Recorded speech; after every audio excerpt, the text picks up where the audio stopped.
Hello Mishpacha, it's Courtney, America's Jewish mother. Welcome back to my channel. I am here today with a Poetry Thursday video.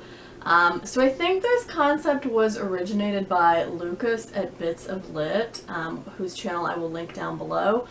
I saw Brian at Bookish do this 2 weeks ago. He read a poem by Seamus Heaney called Trout. And I just recently saw Roz at Scally Dandling About the Books do this. She read part of Derek Walcott's Omeros. I will also link that down below. And no one challenged me or tagged me to do this, but I'm just going to do it anyway because, hi, it's me and I really like poetry. So I wanted to share one of my favorite poems with you. So this is Those Winter Sundays by Robert Hayden, and I'm going to read the poem first, and then I will talk some about Robert Hayden and about this poem, and I will link to the poem down below so you can follow along with it if you want, but it is on the short side, so this won't take too long. So, Those Winter Sundays. Sundays too, my father got up early and put his clothes on in the blue-black cold. Then with cracked hands that ached from labor in the weekday weather, made banked fires blaze. No one ever thanked him. I'd wake and hear the cold, splintering, breaking.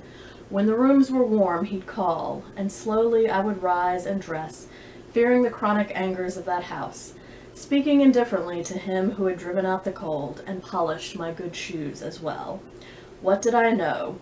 What did I know of love's austere and lonely offices? So those last two lines, which I get a little teary reading, are among my favorite lines in all of literature. I just think those last two lines are so beautiful. So a little background on Robert Hayden. He was born in August of 1913 in Detroit, Michigan. He had a pretty traumatic childhood. He suffered frequent beatings and he witnessed fights quite often between his foster parents. He had severe visual impairments that kept him from participating in sports or other physical activities that children often engage in, and he was kind of ostracized by his peers as a result. He married and he published his first volume of poetry in 1940, and he became a member of the Baha'i faith in the early 1940s, and his own poetry was influenced by W.H. Auden, with whom he studied. He was elected to the American Academy of Poets in 1975, and then he served as the U.S. Poet Laureate from 1976 to 1978, and was actually the first African American writer to hold this position. And his most frequently anthologized poems don't specifically address African Americans, but a lot of Hayden's work did address the hardships that African Americans faced and made use of Black vernacular and folk speech. He also wrote politically oriented poetry that addressed the unity of all people, which is an important teaching of the Baha'i faith. And in all, before his death in 1980, he published 8 volumes of poetry and contributed work to a number of other collections. So I want to talk some about the imagery and what's going on in the poem Those Winter Sundays and why I like it so much.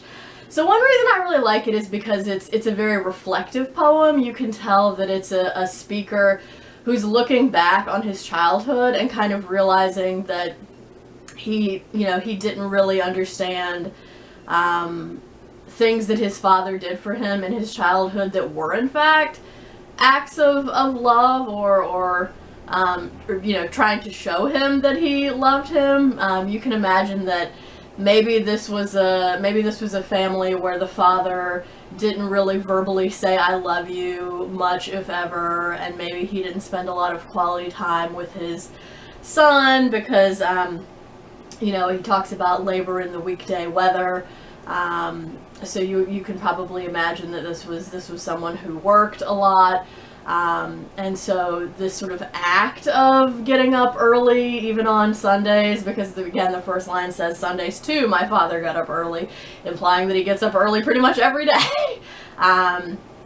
But sort of, again, reflecting back on it and thinking about this small act of getting up early and, stoking the fire and making sure that the house was going to be warm, and also polishing the son's shoes as this, act of love and affection that, he didn't sort of properly appreciate at the time. And I also love the fact that the poem is set during the winter time, and so you have this sort of nice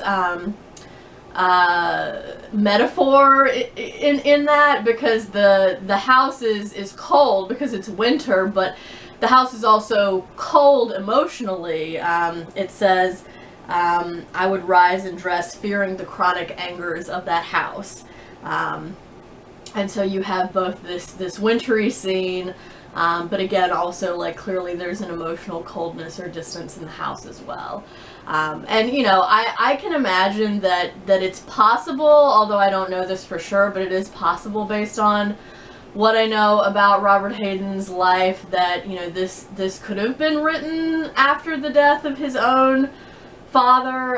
It also could have been written after he had his own children and sort of found himself doing things for them that they didn't really appreciate, and then that made him sort of think back on you know, events from his own life. Or it could just be a totally made up scenario.